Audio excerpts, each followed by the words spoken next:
Ką čia mes dabar išvydome Ruklos Jono Stanislavskio mokykloje?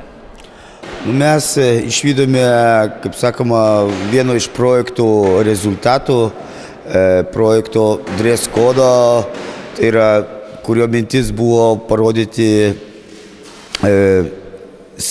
drabužių kolekciją, kuri atspindėtų tam tikras socialinės problemas.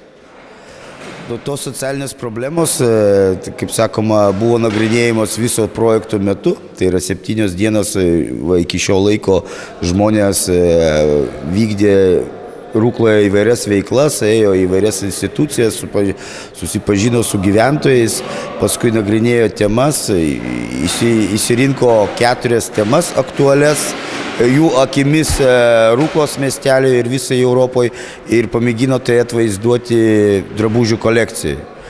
Be abejo, gavosi taip, kad jie sugalvojo ne tik taip drabužių kolekciją, kurią jie patys siuvo, bet ir sugalvojo vaidinimą. Tai yra grinai jų projektas, jie neturėjo nieko, ne režisierių, ne nieko, kaip sakoma, visi atėjo su savo patirtim ir kas gavosi, per šitas 1,5 dienos darbo tas gavosi. Kiek šalių čia dalyvauja ir kiek žmonių tas projektas subūrė į vieną vietą?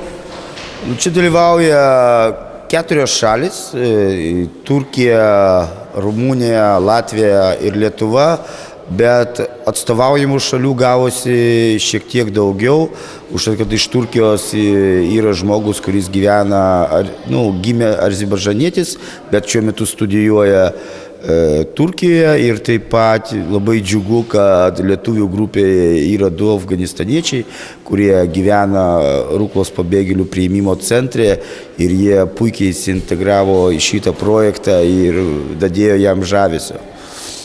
Kas projektą šitą inicijavo, kas organizavo, ar ne pats? Šitą projektą inicijuotas buvo gal pirmą kartą, ta mintis atėjo prieš 2 metus, buvo pateiktas projektas programai Veiklus jaunimas, jis buvo bent 3 kartus atmetimas ir tobulinimas ir pagaliau kas įvyko, tas įvyko. Tai yra projektas, manau, pasisekė, dar liko 2 dienas aptarimui viso šitos, kas įvyko žmonėm.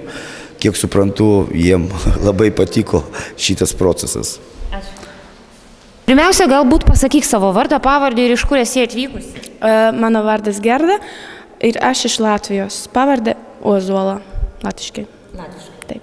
O tu pati esi tikra Latvija, ar išvykusi iš Lietuvos ir ten gyveni? Aš tikra Latvija, mama man iš Lietuvos ir taip, gyvenam ten.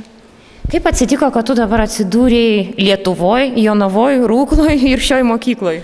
Man paskambino mokytoja ir sakė, važiuok. Ir atsivažiavau.